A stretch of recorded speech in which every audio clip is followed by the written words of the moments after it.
종합뉴스.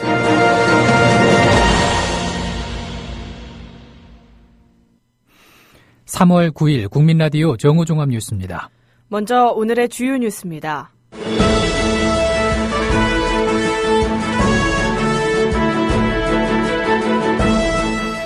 우리 정부가 대북 독자 제재로 어제부터 북한에 기항했던 선박이 180일 안에 입항하는 것을 전면 금지했습니다. 세월호 유가족과 시민사회 단체들은 어제 진상규명 특별법과 특검안을 호소하며 단식에 들어갔습니다. 친박 핵심인 윤상현 새누리당 의원이 김무성 대표를 향해 욕설을 한 녹취록이 공개돼 파문이 일고 있습니다. 김한길 국민의당 상임선대위원장이 어제 김종인 더불어민주당 비상대책위원회 대표의 야권 통합 제안을 비판했습니다. 국민라디오 정오종합뉴스 잠시 후 시작합니다.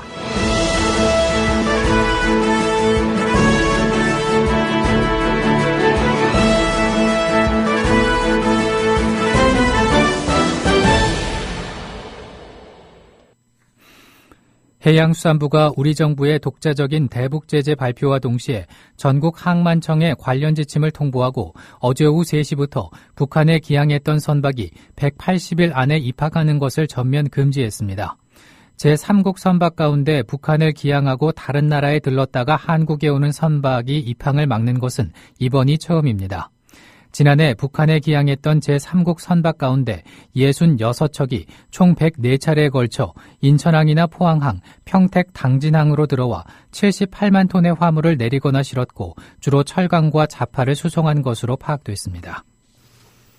세월호 유가족과 시민사회 단체들은 어제 세월호 참사 진상규명 특별법과 특검안을 19대 국회 내에 처리해 줄 것을 호소하며 19대 국회가 끝나는 10일까지 단식에 들어갔습니다.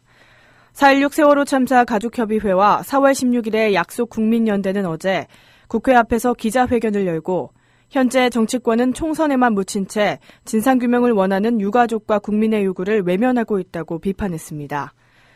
유경근 가족협의회 집행위원장은 여당은 국민과 세월호 참사 피해자들 앞에서 합의문을 공동 발표하고 걱정하지 말라고 약속했다며 지금이라도 19대 국회가 끝나기 전까지 세월호 특별법 개정안을 받아들이고 특검안을 의결해야 한다고 말했습니다. 새누리당 비박계가 오늘 친박 실세 윤상현 의원의 막말이 알려지면서 총공세에 나섰습니다.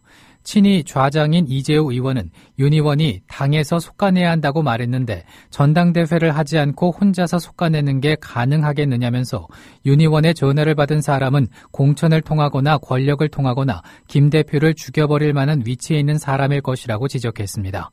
그는 전화를 받은 사람이 누구인지를 밝혀내야 하고 또 이 전화를 받은 사람이 그 후에 어떻게 공천을 관리했는지도 밝혀야 한다고 통화자 공개를 촉구했습니다. 친박 핵심인 윤상현 새누리당 의원이 김무성 대표를 향해 욕설을 퍼부으며 비박계 공천 배제를 주장한 녹취록이 어제 공개돼 파문이 일고 있습니다. 채널A는 어제 대통령 정무특보 출신인 윤 의원이 같은 당 모 의원과의 통화에서 김무성이 죽여버리게 다 죽여 등 김 대표와 비박계를 원색 비난한 녹취를 공개했습니다. 윤 의원의 발언은 지난달 청와대와 김 대표가 살생부 존재를 놓고 공방을 벌일 때 나온 것으로 알려졌습니다. 윤 의원은 이유 여하를 막론하고 그 같은 실언으로 마음을 아프게 해드린 점 진심으로 사과드린다고 진화에 나섰습니다.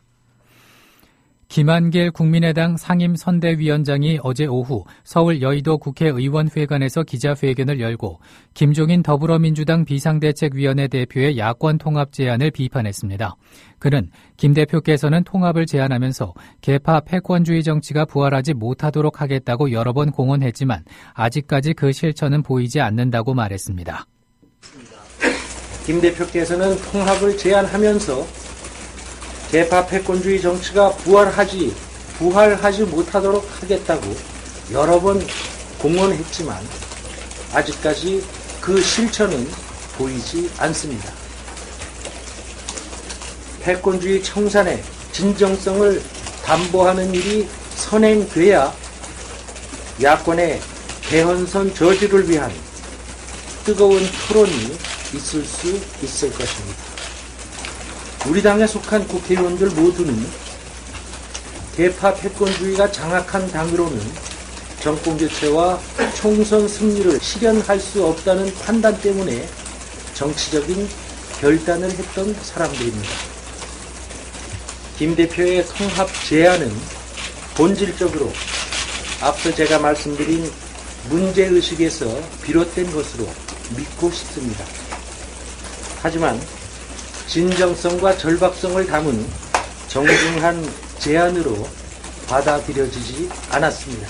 야권의 공멸이 불러올 무서운 세상에 대한 두려움과 그 책임감에서 더불어민주당 역시 자유로울 수 없습니다.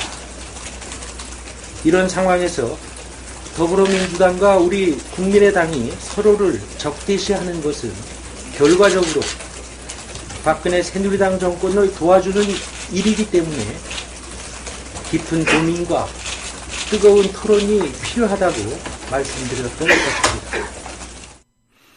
한편 이에 대해서 이철희 더불어민주당 전략기획본부장은 오늘 한수진의 SBS 전망대에 출연해 저희는 그렇게 생각하지 않는다라며 더불어민주당의 입장을 밝혔습니다.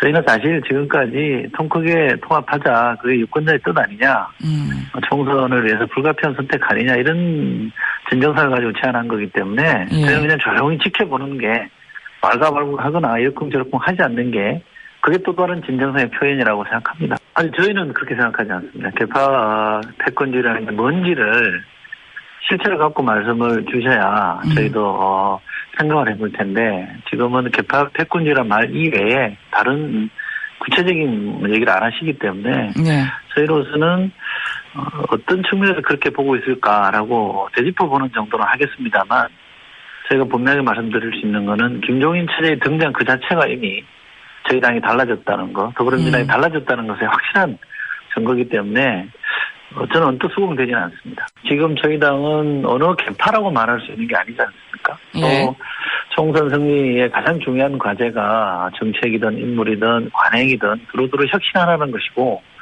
그 혁신의 과정에 있거든요. 김종인 대표의 등장부터도 그렇고, 김종인 대표가 지금 펼치고 있는 정책 드라이브나 여러 가지 저희 당이 총선을 위해서 내놓고 있는 것들이 혁신의 기조에 부합하고 있기 때문에 저희는 그런 평가에 동의하기는 좀 어렵습니다. 저희가 말하는 공천이라는 거는, 정당의 공천이라는 거는 몇 가지 원칙을 갖고 하는 거 아닙니까? 저희는 당원 단계에도 그런 원칙이 정해져 있고요.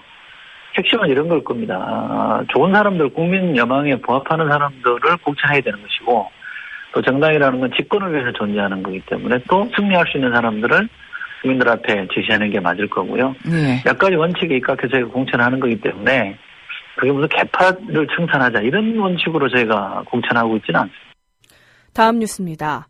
이종걸 더불어민주당 원내대표는 오늘 윤상현 새누리당 의원의 막말 파동과 관련해서 새누리당이 총선 승리를 위해 무슨 짓, 어떤 공격을 당해도 죽지 않는 진박 좀비 대거 탄생의 다름 아니다라고 질타했습니다. 이 원내대표는 오늘 비상대책위원회 회의에서 윤 의원은 자기 당 대표에게 온갖 욕설과 정치적 폭언을 퍼부었다. 윤 의원의 막말 사태를 보면 야권 분열로 새누리당이 총선에 승리해서 어떤 막장 드라마가 펼쳐질지 적나라하게 예고되고 있다고 말했습니다. 그는 이어 진박 좀비들이 민주주의와 민생, 한반도 평화를 무너뜨리고 제왕적 대통령을 만들 것이라며 반드시 이번 총선에서 새누리 과반을 막아야 함을 강조했습니다.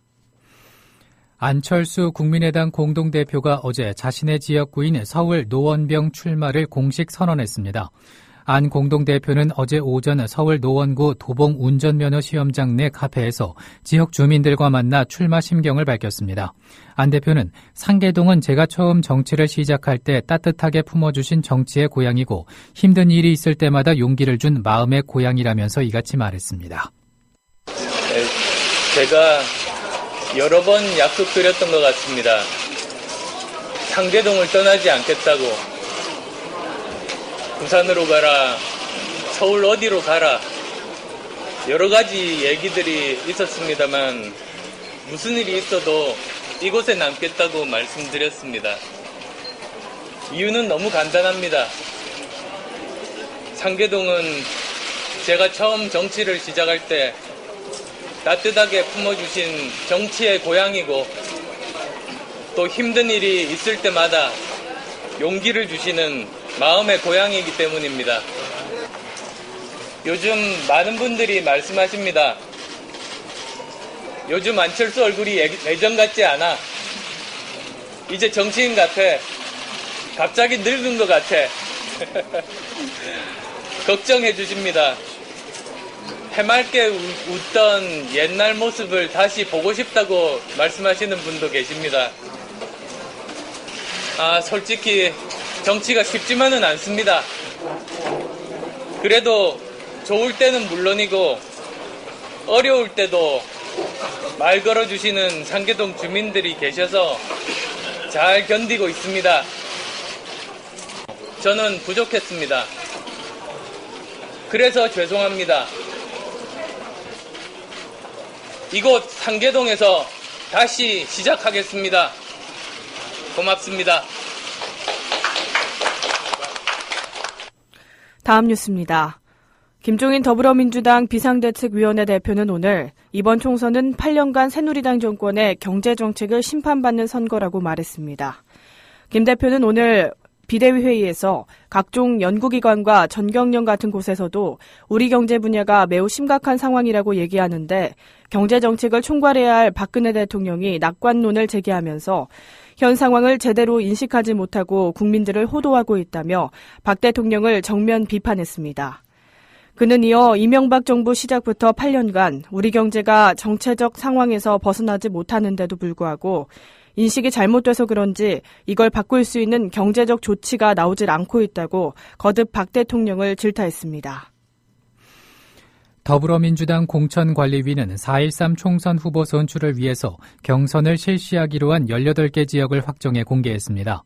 홍창선 공천관리위원장은 국회 브리핑에서 서울 성북갑과 강북을, 양천갑 등 현역 의원이 있는 경선지역 10곳과 서울 서대문을 등 현역 의원이 없는 경선지역 8곳을 발표했습니다.